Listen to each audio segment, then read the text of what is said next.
Nous allons bénir le Seigneur encore une fois pour cette opportunité. La Bible dit que tout ce qui respire loue l'Éternel. Shamara Santa Rababashi. Oh, nous te louons, Seigneur. Nous te rendons gloire. Si nous nous taisons, tu es capable de susciter des pierres et commencer à te louer. Merci, Seigneur, pour ce que tu ne cesses de faire dans nos vies. Nous voulons t'élever. Nous voulons que ton royaume vienne, que ton règne s'installe dans nos vies, Seigneur.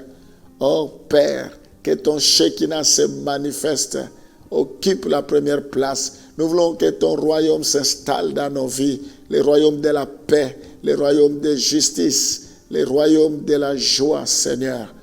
Merci, parce que tes bontés ne sont jamais à leur terme, tu les renouvelles chaque matin pour nous.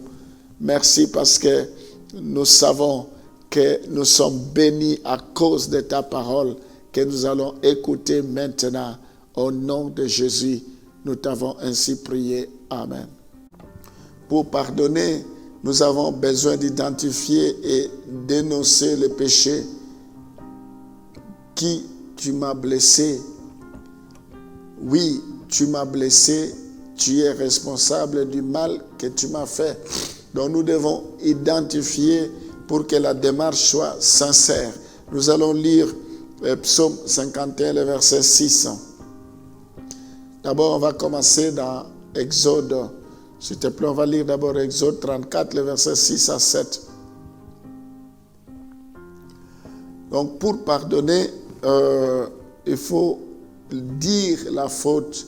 Dire oui, tu as péché, oui, tu n'avais pas le droit de faire ce que tu as fait. C'est ainsi que Dieu pardonne. La Bible dit, et l'Éternel passa devant lui et s'écria, l'Éternel, l'Éternel, Dieu miséricordieux et compatissant, lent à la colère, riche en bonté et en fidélité. C'est le verset 6 et 7. Qui conserve son amour jusqu'à 1000e génération, qui pardonne l'iniquité de la rébellion et le péché, mais qui ne tient point les coupables pour innocents, et qui punit l'iniquité des pères sur les enfants et sur les enfants des enfants jusqu'à la 3e et à la 4e génération. Gloire au Seigneur. Nous voyons dénoncer le péché est important parce que beaucoup pensent si je lui pardonne, il va croire que je lui donne raison. Non, ça ne veut pas dire que quand tu pardonnes, tu lui donnes raison, que ce n'est pas grave et qu'il peut recommencer. Pardonner est un combat contre ce message parce que dénoncer le péché, c'est rappeler que Dieu a été lui aussi offensé. Psaume 51, le verset 6. David est confronté à son péché, le meurtre du riz. Nathan, le prophète, vient dire au roi que le Seigneur a lui aussi été offensé. Je péchais contre toi seul et je fais ce qui est mal à tes yeux, en sorte que tu seras juste dans ta sentence, sans reproche dans ton jugement. Nous voyons par rapport aux fausses culpabilités de ceux qui ont retourné vers eux une culpabilité qui ne devrait pas être tournée vers eux, mais vers l'offenseur. Des fois, nous nous culpabilisons, la personne se culpabilise alors que c'est l'offenseur, la personne qui l'a offensé qui devrait se culpabiliser, mais nous nous culpabilisons à la place de la personne. C'est souvent vrai dans les abus. Quand il s'agit de problèmes d'abus sexuels, il faut rétablir la vérité.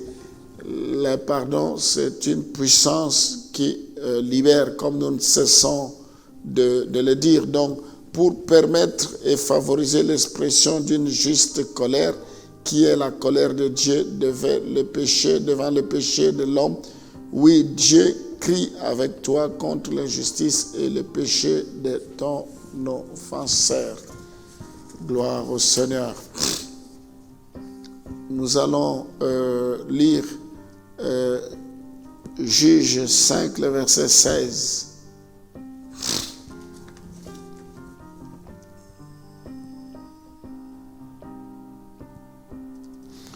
Juge 5, le verset 16. Pourquoi es-tu resté au milieu des étables à écouter le bêillement des troupeaux au ruisseau de Ruben, grandes furent les délibérations du Caire.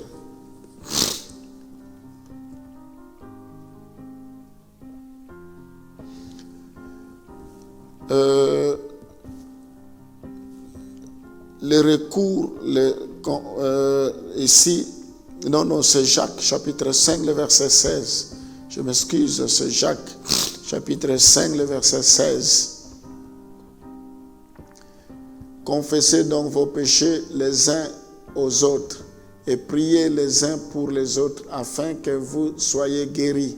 La prière fervente du juste a une grande efficacité. Ici, nous sommes arrivés à la fin. Le conseil que je voulais donner, le recours à une tierce personne s'avère parfois nécessaire pour certains fardeaux trop lourds. La Bible dit confessez donc vos péchés les uns les autres et priez les uns pour les autres afin que vous soyez guéris. La prière fervente de juste a une grande efficacité. Des fois, il est important que nous puissions recourir aux autres pour certains fardeaux qui nous sont lourds. Il apparaît que le processus du pardon est complexe, difficile à vivre. Il nécessite la grâce de Dieu. Nous devons compter sur la grâce de Dieu. Là où les ressources humaines sont insuffisantes, les chrétiens trouvent sa capacité en Dieu. C'est en Dieu que nous trouvons nos capacités dans une communion personnelle avec Dieu d'amour. La prière et la foi se révèlent une aide précieuse pour surmonter les obstacles. Les chrétiens peuvent témoigner concrètement de la puissance de l'Évangile et de la miséricorde du Seigneur à travers l'expérience du pardon. Le pardon, c'est une puissance qui libère. Nous allons prier pour bénir le Seigneur pour ce temps d'enseignement. Seigneur, nous voulons te rendre gloire parce que tu veux que nous puissions pardonner. Tu nous apprends à nous pardonner les uns les autres. Je prie pour que ta faveur, ta grâce soit sur chacun de tes enfants.